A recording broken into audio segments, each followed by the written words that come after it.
Kraft presents The Great Gildersleeve. The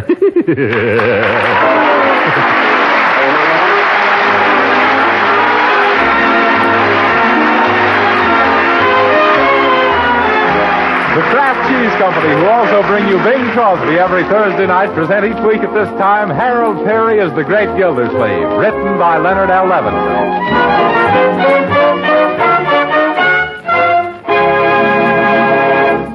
We'll hear from The Great Gildersleeve in just a moment. But first, the good word for all you thrifty women who are looking for ways to cut food bills. The product called Kraft Dinner is just your dish. For Kraft Dinner gives you the economical way, the quick way to make delicious macaroni and cheese, drenched with cheese goodness. With Kraft Dinner, you make fluffy, tender macaroni, drenched with cheese goodness in just 7 minutes cooking time. You see, every Kraft Dinner package contains a special quick cooking macaroni and an envelope of Kraft grated, so you can sprinkle in cheese goodness in a jiffy. Won't you try this economical, delicious macaroni and cheese tomorrow? A main dish ready in 7 minutes is a big help on wash day. Tomorrow morning, ask your dealer for a package of Kraft Dinner.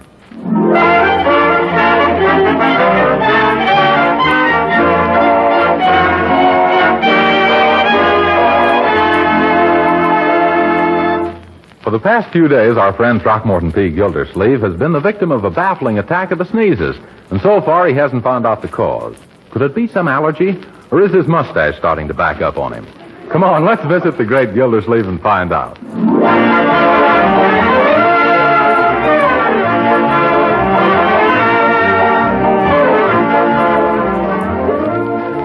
And as I was saying, Marjorie, every time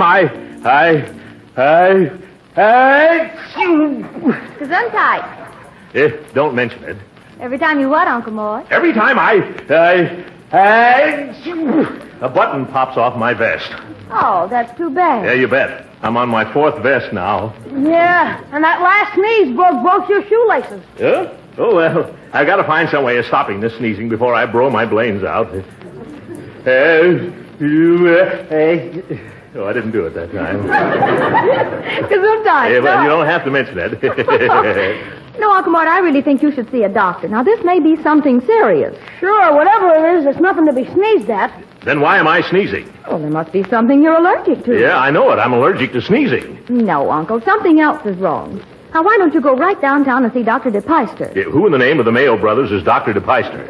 Well, I understand he's wonderful. Allergies are his specialty. Oh, you mean he's an anti-sneeze man? Yes. Florence Foreman told me he cured her. Found she was allergic to gasoline, so she sold her car. Wasn't that a little drastic? Oh, no. After she got Dr. DePeister's bill, she had to anyway. Well, I hate to blow in a lot of money on my nose, Marjorie. Excuse me, Miss Margaret, I was just making up your room. And you know that little kitty of yours? Ah, you mean my itty-bitty pitty kitty? Itty-bitty, oh, for corn's sake. What's he been up to now, Bertie? If that sweater you making for that ensign in the Navy on account of he gave you that pussycat? Don't tell me you found that. Yes'm, the kitten got into knitting. Oh, that's a shame, Marjorie. What did he try to do, pull the wool over his eyes? Yep. Yeah, and on him it don't look good. Oh, dear. Did he do much damage, Bertie? Just looky here, I brought the sweater in. What sweater? That thing is more snarls than a cage full of tigers. Why, it's... It's what, Unc? It's Gee, Unc, that one made the windows rattle. The windows, eh? Good. I thought it was my teeth. Really, Uncle Mort, you must go downtown and see Dr. DePeister. Oh, nonsense, Marjorie. Why should I let a trivial... Well, maybe someday... Come on, what are we waiting for? Where is that doctor?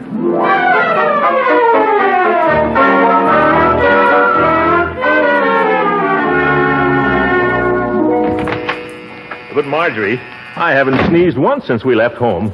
Just my luck. When the doctor asks me how I do it, I won't be able to show him. Oh, now sit down, Uncle. Relax and look at a magazine. Magazine? Oh, all right. There's an article in the National Geographic for May 1916 I never did finish. Uncle, you won't find that here. Why not? This is a doctor's office, isn't it? Yes, but this is a young doctor. Makes no difference, my dear. When a boy decides on a medical career, what's the first thing he does? I don't know. What? He starts saving magazines. That's one of the reasons he has to be an intern so long. Just to age his National Geographics. Oh, Uncle. Why do they always have the National Geographic? Well, it's all about faraway places. Anybody who sits in a doctor's office would rather be someplace far away. Oh, excuse me. Are you Mr. Gildersleeve? Yes? Well, the doctor will see you now. This way, please. Yeah, what's he so cheerful about? The way she chirped, she'd make Florence Nightingale sound like a mudlark. Now, you go right ahead, Uncle Mort. Well, all right, my dear, but I'm feeling dandy now. Oh, this is Mr. Gildersleeve, Doctor. How do you do, Gildersleeve? Gildersleeve. Any relation to Throckmorton P. Gildersleeve? Oh, yes, that's me. Oh, it is. Well, now, where'd I hear that name before? I phoned you an hour ago. That's where I heard it. I never forget a face. What seems to be your trouble? Sneezing. Oh, you're having trouble sneezing? Oh, no, I'm not having trouble sneezing. I'm having trouble sneezing. For the past 4 or 5 days, that's all I've been doing. Yeah, monotonous, isn't it? Yes, I'm starting to get a permanent wave in my nose. Every morning I get up and sneeze all the cornflakes out of my bowl. I know what'll cure that. What was that? I say I know what'll cure that. What? Oatmeal. Yeah. Well, you'd better remove your clothes, please. And while you're doing that, I'll ask you a few questions. Yeah? Does anything you eat make your eyes water? Yeah, raw onions. Any food cause violent sneezing? Well, black pepper does. Any favorite dish that causes spots to appear on you? Oh, yes, I get spots from soft-boiled eggs. From eggs? Where? On my necktie. But really, Doctor, I wish you could see me sneeze. My eyes pop out so far, it looks like I'm going to expel the pupils. That's interesting. Suppose you show me how you do it. I can't. I haven't sneezed once since I left home. Most interesting. Eliminates one type of allergy that's very difficult to cure. What's that? The auto-infectious variety, when a person's allergic to himself. Oh, well, I couldn't have that. I like me. Yes. Your trouble seems to be localized somewhere at home. That makes the problem much simpler. Oh, of course. All I have to do is move. Well, goodbye, Doc. 1 second, please. We'll never find the trouble by moving away from it. I don't want to find it. I just want to lose it. Then we must conduct a series of tests. And I believe the best place to do that is in your home. Oh. Shouldn't take us long to locate the trouble, not more than a year. It's just a year? Yes, if we're lucky. And now let me listen to your heart, quietly. Yeah, okay. You must have a heart of oak. I'd better listen again. It's most interesting. Excuse me, Doctor, but somebody's at the door. Oh, I see. What is it? It's time to take your pills, Doctor. No, I won't. I hate pills. Go away. By the way, Doctor, how much is this going to cost? Oh, not much. Just $50 for each series of tests. Why, that could run up into 5 goes... Oh, my goodness, it could, couldn't it? That's true. But if we don't do that, you'll probably sneeze yourself into an early grave. Oh, Doctor, how soon are you coming over? How about Sunday afternoon? Yeah, I'll be waiting for you. Well, I'd better get going now. Oh, no, Mr. Gildersleeve. Don't go out that way. Why not? That's the way I came in. Oh, no, you didn't. When you came in, you had your clothes on. What? Oh!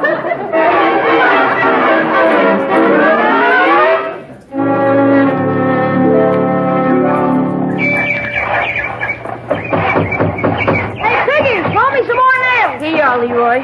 Gee, we haven't any nails left. What are you going to do when we run out? Oh, we can pull some more at Uncle Mort's tires. Hi, Unc. Oh, hello, Leroy. Hello, Piggy. What did the doctor say, Unc? He said $5, please. Jeepers, Leroy, what's wrong? Unc suffers from the allergics. Allergics? What's that? Oh, something rubs his nose the wrong way. Say, Unc, look what we're building. Yeah, I see. What's it supposed to be? It's a treehouse for our club, the Young MacArthurs. You're putting it in the wrong place, Leroy. You'll never get a MacArthur out on a limb.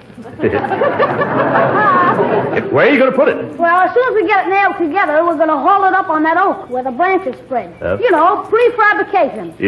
Oh, well, that's an idea, isn't it? Did you ever have a tree house, Mr. Gildersleeve? Well, I started to one time. I had a wonderful idea. A log house in a tree. But it didn't work out. Why not, Unc? Well, we only had one tree in our backyard, and by the time I'd sawed enough logs for the house, there wasn't any tree left to put it in. Did you build the house anyway? And no, my father found out what happened, and the logs and Pop and I all wound up in the woodshed. Oh, was that the time you wanted to run away and be a sailor and he knocked the tar out of you? No, Leroy, that was another whaling expedition. Gee, Mr. Gildersleeve, will you help us build our clubhouse? Oh, of course. I'll pitch right in. Hand me the hammer, Leroy. Thank you. I just love to drive nails.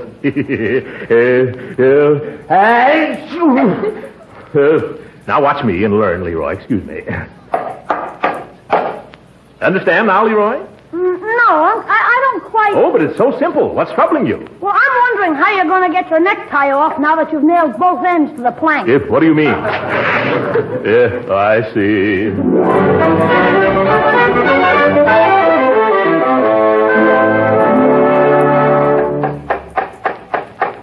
Hey, Uncle Mort, is the flagpole straight now? Oh, it's just fine up there, Leroy. Now nail down that little birdhouse. Birdhouse? Oh, you mean our mailbox? Leroy, who's going to deliver mail up in a tree 20 feet off the ground? Okay, it's a birdhouse. Oh, Leroy! Yes, Bertie? I'd like you to come down out of that tree. It's time for lunch. And that reminds me, Mr. Gilsleeve, Judge Hooker just dropped in. Oh, he did he? That old goat always shows up at feeding time. Tell him to come out here. I want him to see the house we built. Yes, sir. And don't you dilly-dally, Leroy. I won't, Bertie. Gee, isn't the clubhouse swell? I just finished fixing the secret trapdoor in the roof. A secret trapdoor? Well, I wish I could see it. Must be very cozy inside. I'll say. Yeah, now you go into lunch. And scrub your hands before you sit down at the table. Okay, but gee whiz, I bet Tarzan never has to wash before he eats. Yeah, of course not. Tarzan's in hot water all the time. Yeah. Anyhow. Hi, Judge Hooker. Hello, Leroy. How are you feeling, Gildersleeve?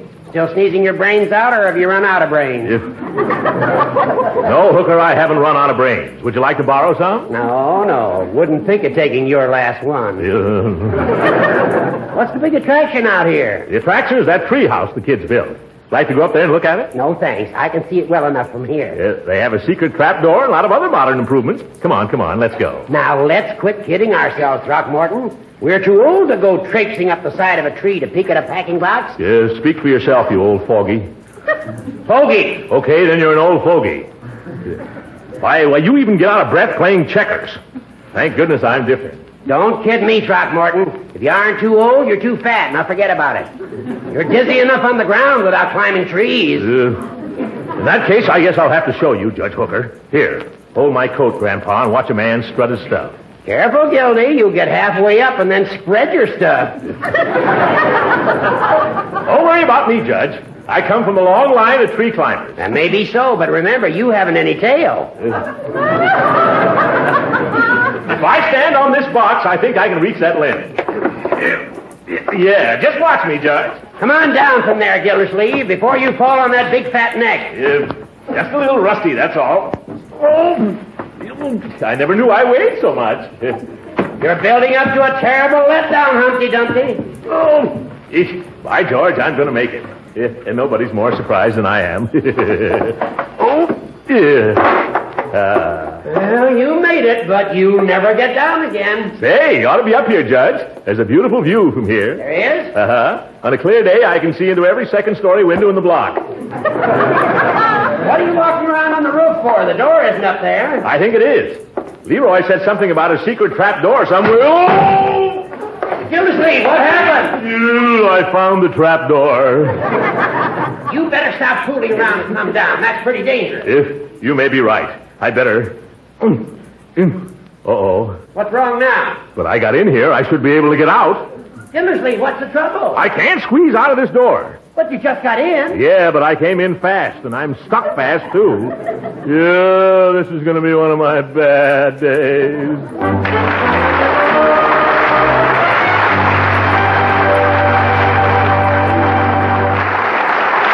The great Gildersleeve will be with us again in just a moment. Meanwhile, let me tell you how to be a speed artist at making grand macaroni and cheese. Get a package of the product called Kraft Dinner. Out of that package, take the special macaroni and cook it in salted boiling water not more than 7 minutes by the clock. Then just drain it well and lightly mix the fluffy macaroni with a little butter and milk. Next, take the envelope of Kraft grated from the Kraft dinner box and sprinkle the cheese goodness through and through the macaroni. Turn the macaroni and cheese into a serving dish, and your dinner main dish is ready. Ready in double quick time. A really thrifty main dish. And really delicious macaroni and cheese, too. Now, doesn't Kraft dinner sound like a wonderful idea for busy days? Well, get some tomorrow. Every Kraft dinner package contains the making for 4 servings of delicious macaroni and cheese. Better get several packages tomorrow and stock the pantry shelf. Your family will love Kraft dinner, macaroni and cheese.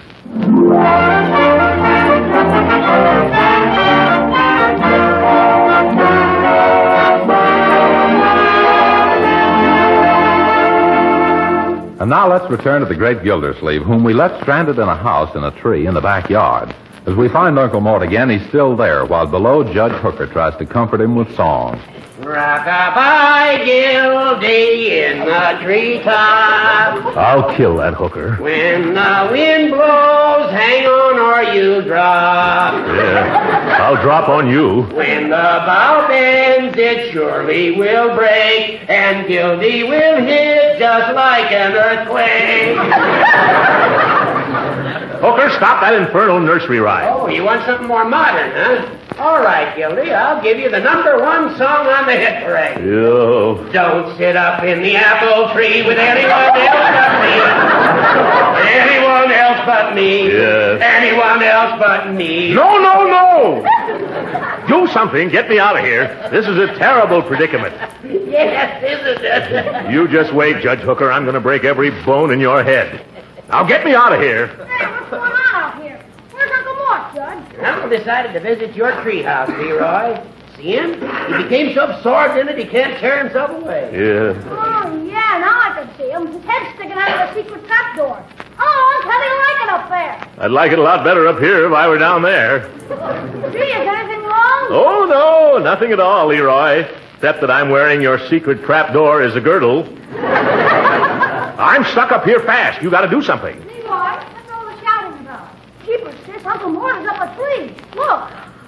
Why, Uncle Mort! Yeah, hello, Marjorie. What are you doing up there? I think he's looking for a bird's nest. He's been acting as if he's a little cuckoo. Don't you egg me on, Hooker. Marjorie, I came up here to inspect Leroy's little shanty, but now I'm stuck. And frankly, I'm beginning to get bored with lodging here. Excuse me, folks, but where's Miss Gilsey? Yeah, I'm right here, Bertie. Well, where's that horse coming from? He can't be in the trunk of the tree.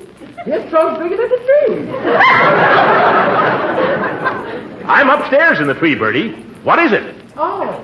There's a Dr. Goodlife at the front door to see. He says he's got an appointment. Oh, great jumping jeeps, the sneeze doctor. I forgot all about him. Gee, Uncle, I don't think there's room enough for both of you up there. Of course not, Leroy. And I won't have anyone see me in this ridiculous, undignified position. Bertie, tell him to come back later in the afternoon. Tell him I'm at a board meeting. But, Uncle, that wouldn't be telling the truth. Oh, yes, it would, my dear. Wherever I turn, I'm meeting a board. Well, I'm going to tell him. And Bertie, after he leaves, bring me something to eat. Yes, sir. Slice up some of that tongue and make 3 or 4 sandwiches, huh? It's way past my lunchtime, and I feel as hollow as Judge Hooker's head. That's right, Gildersleeve. Go ahead and stuff yourself, then you'll never be able to get out of that box. Oh, my goodness, I never thought of that. Just 2 tongue sandwiches, Bertie. Okay, but how am I going to serve him? On parachute? Gee, Uncle, why didn't you let the doctor come back here? I bet you he can get you out. Leroy, I don't need an allergy specialist. I need a tree surgeon. Well, he can put you on a reducing diet. Sorry, Leroy, but that wouldn't work. No matter how much your uncle reduced, he'd still be living on the fat of the land. Hooker, why don't you go home? All right, I can take a hint. I just hope you're stuck up there until your north side is covered with moss. Goodbye. Oh, Uncle Mort, I'm sorry this happened. Now that he's gone, don't you feel sort of empty inside? I'll say I do. Where's Bertie with those tongue sandwiches? Oh, Bertie! Here I come, Mr. Gilsleeve. I had some trouble with the cat. And that doctor man said he'll be back later, and he's still charging me for this visit. Well, never mind that now. What about my lunch? Didn't you bring me those sandwiches? No, sir. I'm awful sorry about that, but I can't. You can't? Why not? Because the cat got your tongue. Come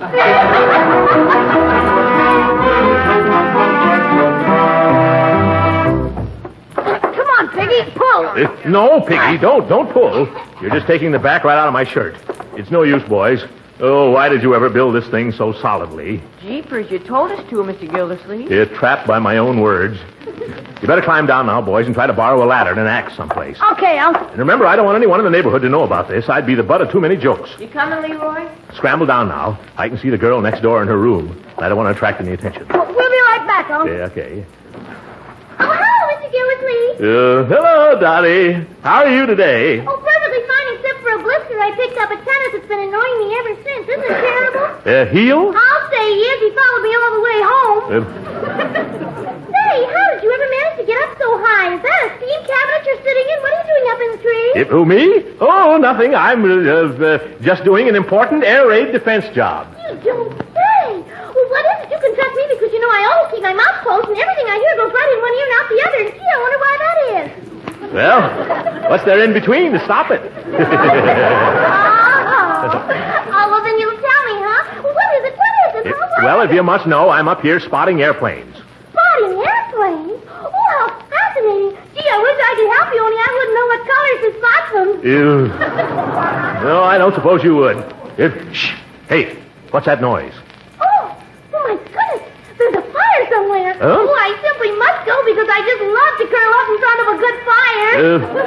Well, goodbye, Mr. Gildersleeve. I hope you polka dot a lot of planes. Polka dotted. Just my luck to have a nice, exciting fire somewhere, and I can't go. Is that you down there, Leroy? Yes, Uncle. Where's the fire? There isn't any, Uncle Mort. You told me to borrow a ladder and a match, but not to tell the neighbors, so I just called the fire department. No. Great jumping jeeps. Why did you do that? Oh, I won't have it. Look at all those people. Send them away. Tell them to stop coming. But Jeepers, Uncle Mort. Hello, kid. Is that him up there? Yeah, Chief, but he says that he don't want Bring a 30-footer, boys. Go away. Take those fire wagons out of our alley. Keep that crowd out of our yard. Oh, a little violent, huh? Now take it easy, Tubby. We'll get you down. I don't want to come down. I like it up here. What is this guy, a squirrel?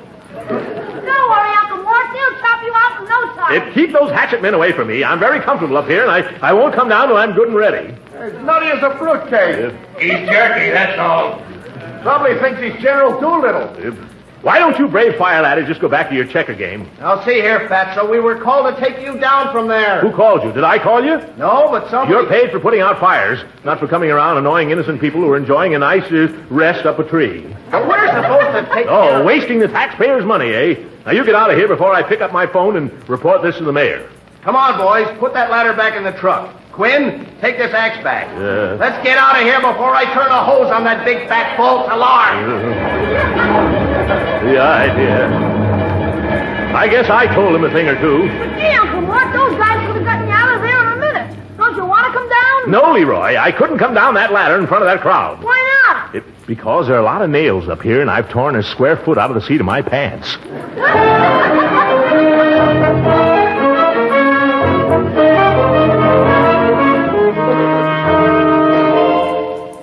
But maybe if we spread a lot of mattresses all around and then cut down the tree, then maybe... I cut down a tree once, and it takes days, Bertie. Say, Mr. Gildersleeve, I'll bet you get through if you got a can of grease and gave yourself a good lube job. Thanks for the suggestion, Piggy, but I'll save that one until everything else fails. Uncle Mort, here comes Dr. DePeister. Oh, I've forgotten all about him. Say, I just realized something. I haven't sneezed since I came up here, Marjorie. He'll probably want me to stay here the rest of my life. Is Mr. Gildersleeve back yet? Oh, yes, I'm up here, Doctor. Where? Oh, there you are. Well, come down now, and we'll get started with those tests. Come down, eh? I'm afraid I'll have to stay up here a while. Oh, now, Mr. Gildersleeve, you should have more confidence in your doctor. You mustn't run away, you know. I'm not going to run away, but why don't you? Run away and come back some other day. That's a rather peculiar reaction. I'll have to write the medical journal about this. Really, Doctor, you don't understand. Oh, hey, keep away. Cut that out. What's wrong, Mr. Gildersleeve? Woodpeckers are trying to build a nest in my hair.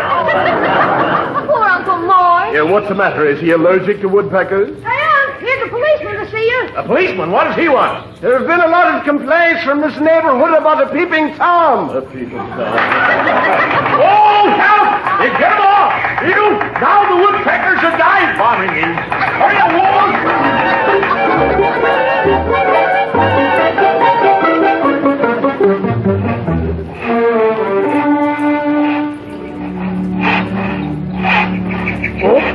Get away from me, birds. You bother me. How's your sewing going, Unc? Sawing? Not so good. I'm getting too much attention from my little feathered friends. I've got an idea how we can scare off the birds. I'll be right back. All right. Excuse me, Mr. Gilsleeve, but do you expect to be down for dinner?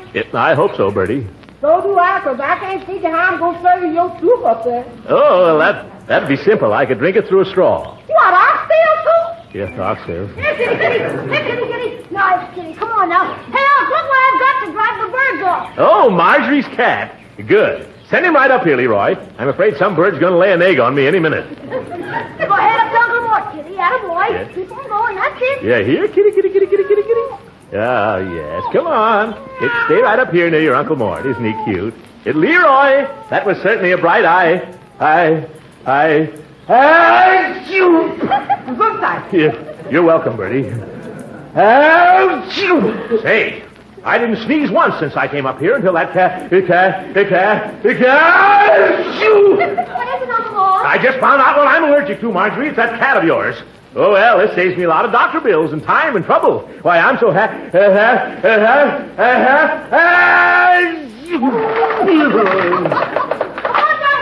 No, don't call him, Leroy. It looks like I'm going to sneeze my way out of here.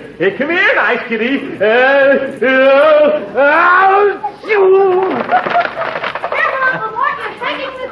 I can't hear you, Leroy. On account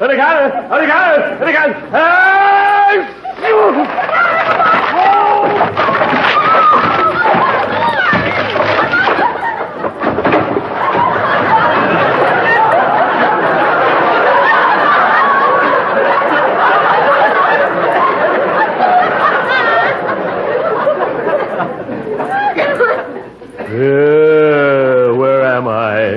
You're in the middle of our victory garden, Unc. Right between the mashed potatoes and the split peas.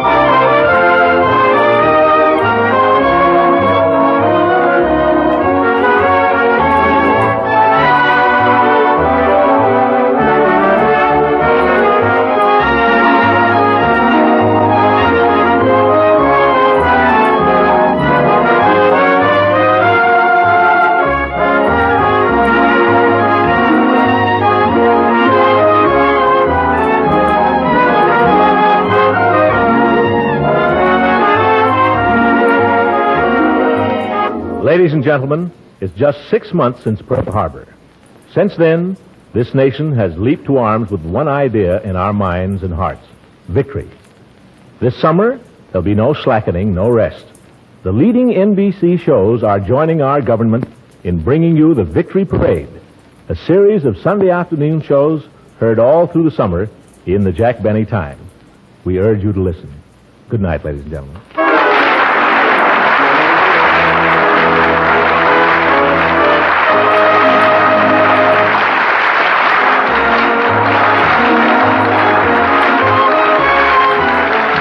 Original music heard on this program was composed and conducted by William Randolph. This is Jim Bannon speaking for the Kraft Cheese Company and inviting you to tune in again next week at the same time for the further adventures of the Great Gildersleeve.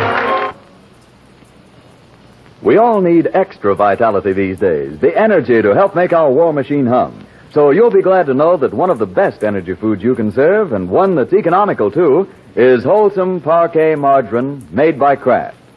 Now, unlike some foods, delicious parquet margarine is the kind you naturally serve at every meal.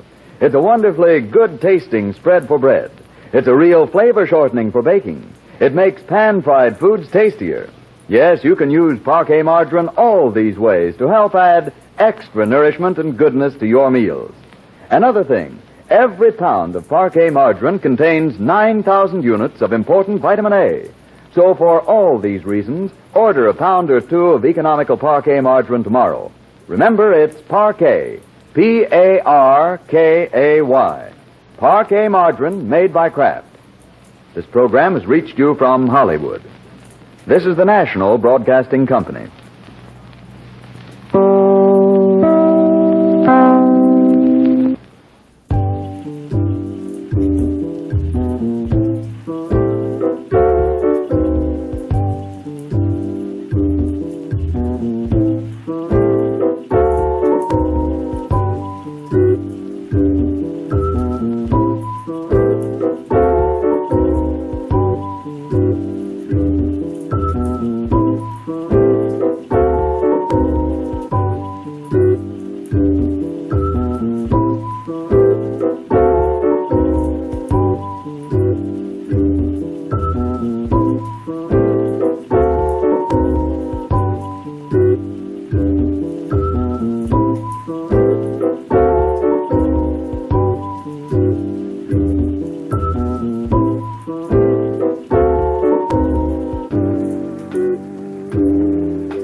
aching head and stomach, hear this message from old Speedy.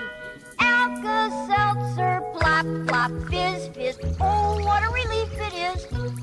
Plop, plop, fizz, fizz. Oh, what a relief it is. Ah, those Speedy Alka-Seltzer bubbles burst into action to relieve your upset stomach and aching head fast. Use only as directed. Oh, what a relief it is. What a relief. And Mummy Higgins, the little daily habits of your life partner will sometimes get on your nerves. That is the way it is with Mummy this morning. She's a little out of sorts, and she gives Daddy an annoyed glare as he sits at the breakfast table reading his newspaper and crunching his toast.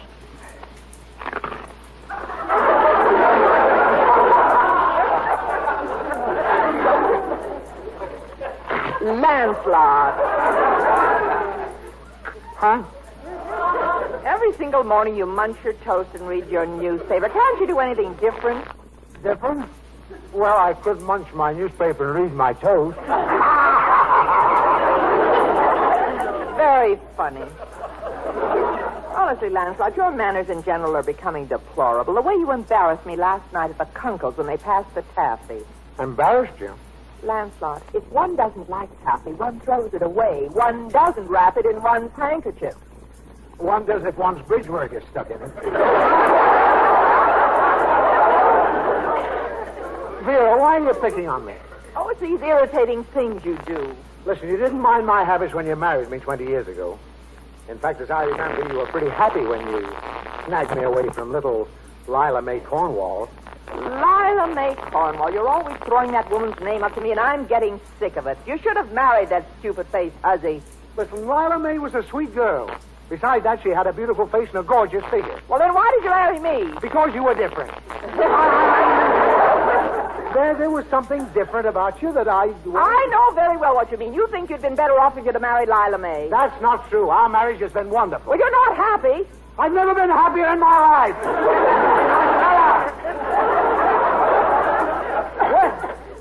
Would have served you right if you had married that southern hussy. She probably turned out to be a nag. She always did have a mean streak in her. Mean streak? That's not true. Don't you remember when her father had his leg broken? She went to work and supported him? Well, why not? She was the one that broke it. You know very well it was an accident that she tripped him. That's right. Go ahead and defend her. All you've ever done since we've been married is to hold her up as an example of what a wife should be. Well, she probably could set an example for you. At least she'd have been twice as understanding as you are. Oh, I'm going to work. Goodbye. Well, that does it. I'm going to blow up Lancelot's illusion about that woman once and for all. And I know just how to do it. She's probably fat and homely by now. Yes. Yes, Lila Mae Cornwell is going to be invited here for a little visit.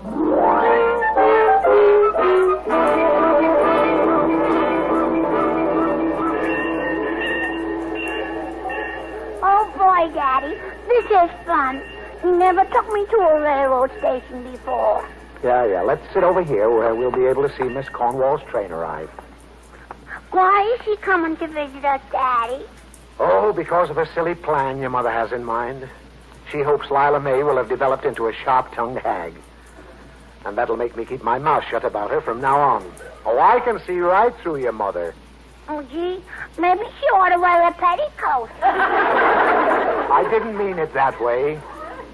Your mother shouldn't do a thing like this. It's ridiculous. Your mother loves me. Yeah, that is ridiculous.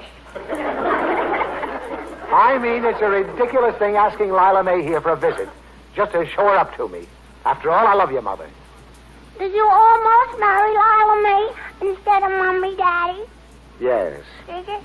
And it's a long story. I want to hear the story. I want to hear it, Daddy. Oh, all right. This time before Lila's train comes in. Ah, Snooks, this goes back to when your daddy was a young and handsome man. Boy, this goes back a big, long way, doesn't it? Never mind that. I was the most dashing bachelor in Birmingham. In fact, on Sundays, I'd put on my long pinstripe coat and top hat. And when I walked along the street, all the girls would turn and look at me. It was obvious why. Yes? You forgot your pants. Stop interrupting me. So being handsomer than any young swain in town, it was natural that I was after Lila May, who was the prettiest girl. And believe me, I was courting her with gusto. Who did she look?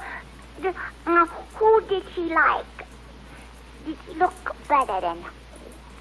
Who did she look better than who? Balled up in the line.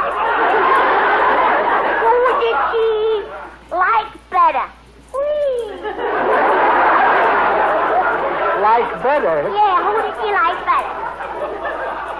You or Gusto? Oh, stop with those silly interruptions. One night at a masquerade party, well, it was given for a new girl who had just moved into town. Uh-huh. That girl was going to be your mother. Already? I'll never forget it. I was standing by the punch bowl drinking a glass of punch when the time came to unmask. The moment I saw your mother's face, something happened inside of me. You got sick to your stomach? No. Your mother was very attractive. As I offered her a glass of punch, a little voice inside me said, "That is the woman for you." Who was the little voice? It wasn't anybody. Maybe it was Gusto. The voice didn't belong to any person. It was just an imaginary voice that I thought I heard. You heard an imaginary voice? Yes. Now, is there anything else you want to know?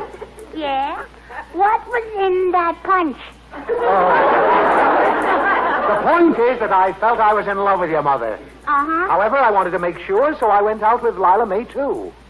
Yeah? Well, those two women practically fought over me. Each of them wanted to marry me more than anything else. And small wonder.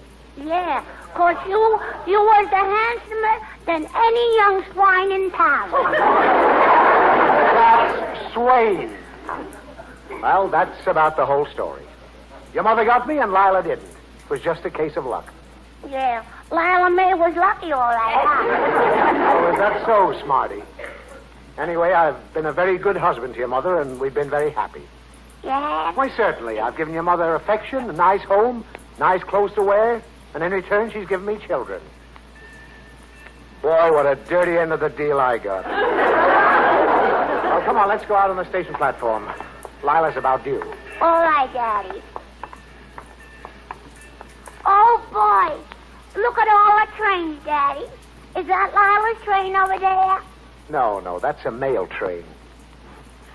How can you tell?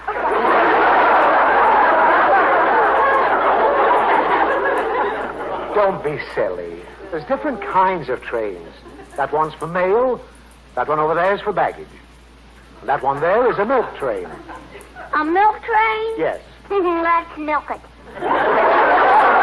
Don't be absurd. I want to milk the train. Now stop it. Daddy. Now let me find... Say, isn't that the super chief over there? Yeah, that is Lila's train. Come on. Daddy, you seem kind of nervous Well, like. who wouldn't be? Meeting an old girlfriend I haven't seen for 25 years. Well, what do you look like, Daddy?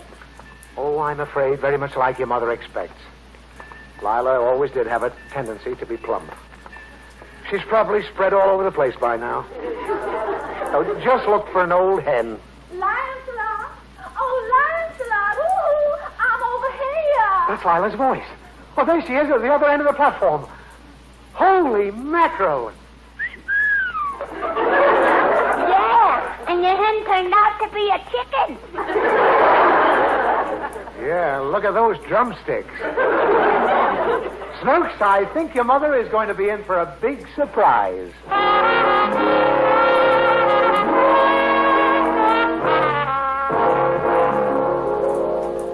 Just sit down and make yourself at home, Lila. Vera should be back any minute. Oh, Lancelot, I'm so happy to see you again after all these years. You know, you're just as handsome as ever. Oh, Lila, you'd say so even if you didn't think so. Yeah, and he'd think so even if you didn't say so. Snooks. Oh, don't scold the Lancelot. She's shown up is the darndest little girl. Sure enough is. That'll do, Snooks. Oh, Lila, talking to you again brings back old memories. We really did some crazy things together, didn't we? Oh, yes. Remember that party when you drank the champagne out of my slipper? Yeah, remember how I choked? You'd left a Blue Jay corn plaster in there.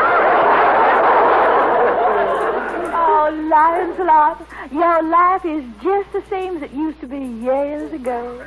Your teeth even flash the same way. Same flash. Different teeth. Snooks, why don't you run outside and play? I don't want to go outside and play. Then just be quiet. Ah, yes, Lila. Those parties were really something. Oh, I'll say. Remember that joke we always used to tell together? What was that? Well, I'd say, Lancelot, I just love Southern chitlins. Oh, yeah. And I'd say, boy chitlins or girl chitlins? I think I'll go outside and play. Very well, run along. Goodbye, Daddy. Goodbye, Miss Cornball. That's Cornwall. Run along. Oh, some kid that is, Lila. Annoying, but I love her. Yes, you seem to be very happily married, Lancelot. Oh, I am, but tell me about yourself, Lila. Did you ever get married? No, I didn't, Lancelot. I guess I should have married you when I had the chance. You were such a romantic man. Remember that time in school you had me meet you one night behind the handball courts? Oh, how bright and clear the moon shone down on the courts. And there we were. Do you remember, Lancelot? How could I forget? I beat you 21-7. I don't mean that. You kissed me for the first time. Lila, you're standing awful close. The kiss was a little bit like this. Lila?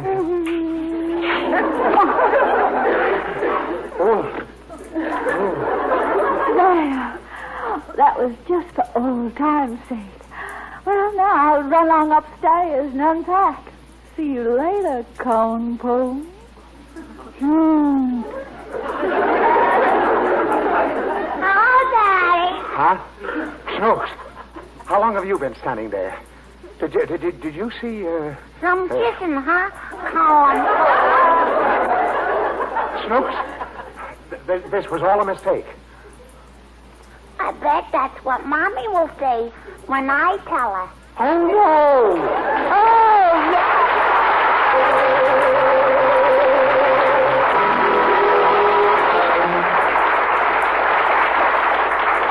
Say, Snooks. Yes, Mr. Wilson. I see you have a most attractive house guest. That's Lila Mae, but she ain't a house guest. She's Daddy's old girlfriend. Your daddy's old girlfriend? Mm-hmm. That must be nice for your mommy. Oh, it's nice for my daddy, too. Mommy says Lila Mae's the girl my daddy should have married. Uh-oh, I think your daddy's in trouble. Uh-oh, I think you're right. Now, look, Snooks, there must be something I can do to help your daddy out of this tight spot. This calls for action. Yeah, let's give him a thumb. You mean he's suffering acid indigestion?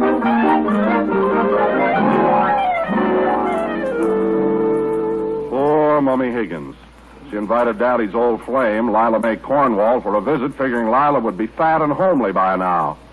Ah, but Lila turned out to still be quite an eyeful, and now Mummy is really unhappy. Then, to make matters worse, Snooks walked in on Daddy receiving a friendly kiss from Lila. Well, here's a worried Daddy working on Snooks a short time later. Snooks, listen to me. I'm listening. How about that kiss? Don't you see, sometimes something you see isn't what you saw at all, but only what you thought you saw. And what you thought you saw, you really didn't see because you're only seeing what you thought you saw. Do you understand? Do you? Certainly. Well, maybe I could explain it better. What I mean is, well, for instance, did you think I was kissing Miss Cornwall? Yeah. Who do you think you were kissing? That's not what I mean. The point is that you're wrong. You see, I wasn't kissing her. She was kissing me. There's a big difference. Now do you understand? Yeah. Say, Daddy, I wasn't in school today. What? Did you play hooky again? Oh, no. I was around. The school never showed up. Very funny. But it's not the same at all. Miss Cornwall kissed me because she hadn't seen me in years. And once she used to feel that way about me. What way? The way your mommy feels about me. You mean Miss Cornwall couldn't stand you either? Oh, stop. Your mommy loves me, and I love your mommy. Why, we're crazy about each other. Yeah. Crazy. Yeah. And you drove each other that way, huh? Be quiet. The point is, we do love each other. And your seeing Miss Cornwall give me that harmless, friendly kiss could start trouble between us. Oh, I see. You don't want me to snitch on you. Oh, don't be silly. I just think it would be better for all concerned if you kept your mouth closed. Why? I just told you why. Who have we been talking about? Who'd misunderstand the whole thing? Who'd get wild with anger at me? Who, in a stupid rage, might do something to wreck our entire lives? Who, out of her mind with jealousy, might resort to some desperate measure? Who, I'm asking you, who? What are you calling about? It ain't me. Of course it ain't. I mean, it isn't. It's Mummy. Now are you going to keep your mouth closed about that kiss? Yeah. What will you give me if I do? Good heavens. Now you've become a blackmailer. All right, here's a dime. Will that keep your mouth closed? Well, it's still open a little on one side. Very well. Here's a quarter. Yeah, that closed it up all right. Good. Then it's settled. Daddy, Yes? I can still talk through my nose. What? Sorry, but that's how it is. All right. How much will it take to keep your nose closed? 1 or 2 nostrils. Oh, what's the difference? Well, if you only take one, the nose could still leak out. I'll take them both. How much? Well, my left nostril is a quarter, and my right one is 35 cents. Well, why is the right one more expensive than the left one? It ain't stuffed up. Oh, fine. Well, now I trust you are satisfactorily bought off. And you'll not breathe a word of any of this to your mummy? No, Daddy, I won't. All right, then. Beat it. Goodbye, Daddy.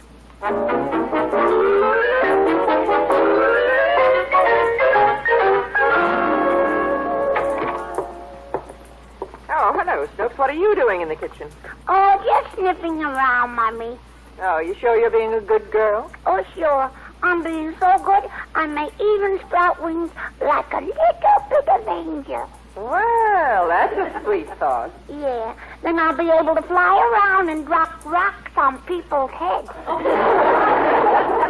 fine.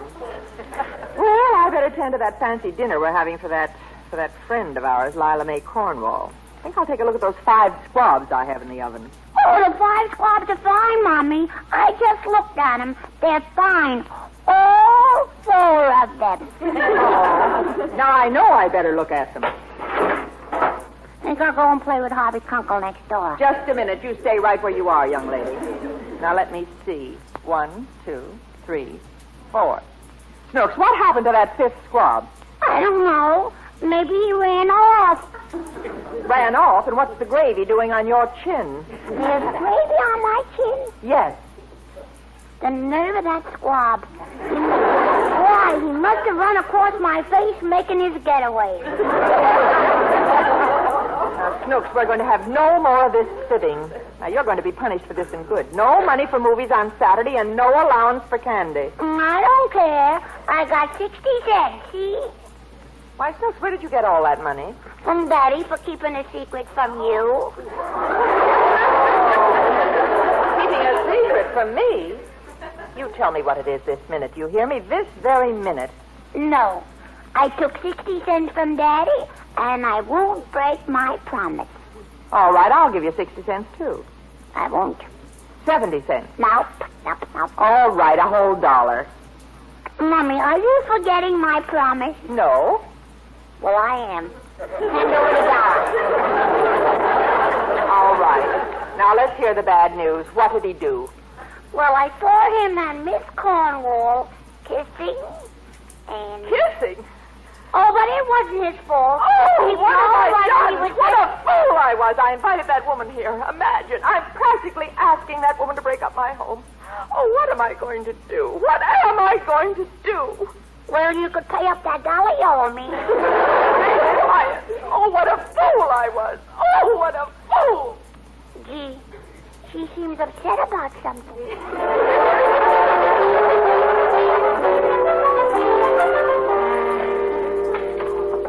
Hello, Vera. Where's Lila? She left. She was called home suddenly. Oh, really? Who called her? I did. Huh? Yes, I really did it for you, though, Lancelot. I know how tired you are when you get home from work at night. And then to have to kiss the both of us. Kiss the boat. Oh, my gosh. Snooks' nose must have leaked. Look, Vera, I can explain the whole thing. And I don't want to hear it. Do you hear me? I'm through. Take that! Vera, tell me something. What? Before our marriage, did you ever box professionally? Oh, Lancelot Higgins, get out of my sight!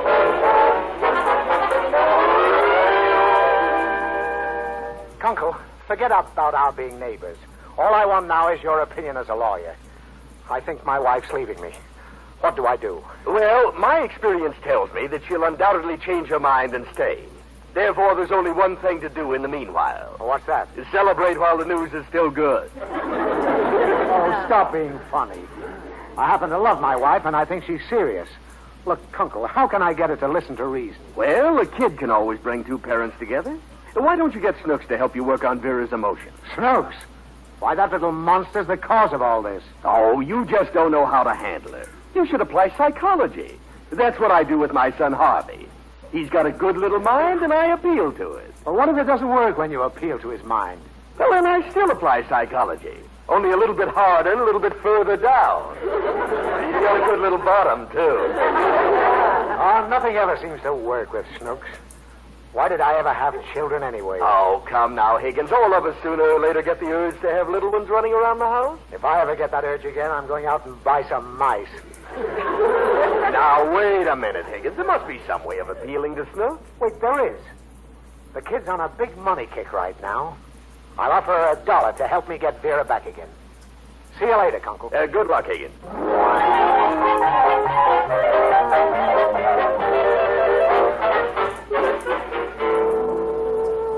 All right, Snooks. Let's go in and don't forget what we rehearsed. Now, pour it on. I will, Daddy. Oh, Vera. Vera. Leave me alone, dear. I never want to see you again. But I just came to say goodbye to you and Snooks. That's all. Goodbye. Yes, I'm going, as you want me to. Oh, Daddy, don't go. Don't leave me. I need you. Mommy, don't let my daddy go. Well, She's weakening, Snooks. Keep it up. Oh, Mommy, don't let Daddy go. A child needs a father. I will grow up wild with no father to guide me, to keep me from playing hooky, to make me do what's right, to... Say, why don't we let him go?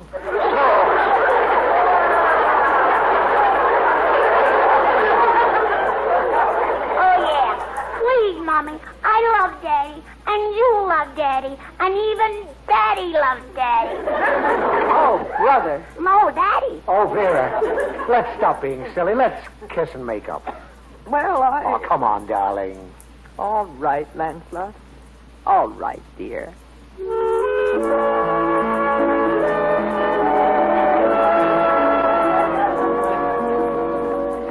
Oh, Mr. Conkle. Oh, hello, Snooks. The old money I got for getting Mommy to take my daddy back? Wow, $2. Say, you drive a hard bargain. Your daddy told me he was only going to give you $1. He did. The other one's for Mommy. Mommy, what for? For getting Daddy to come around to be taken back.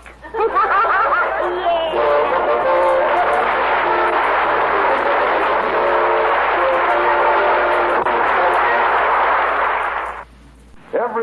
undoubtedly have a headache or pain remedy that you swear by. But haven't you noticed that on some occasions it fails you? That there are times it does not seem to work? On these occasions, let me suggest that you try Anacin, for here is a remedy that I'm sure won't fail you. You'll find the fastest and most complete relief in Anacin you have ever experienced. The reason is simple. Anacin contains not one pain-soothing agent alone, but 4, one of which is in all probability the remedy you now customarily take to relieve pain. You can get Anacin at your druggist for a few cents. Your money back if you're not pleased. I'll spell the name. Anacin.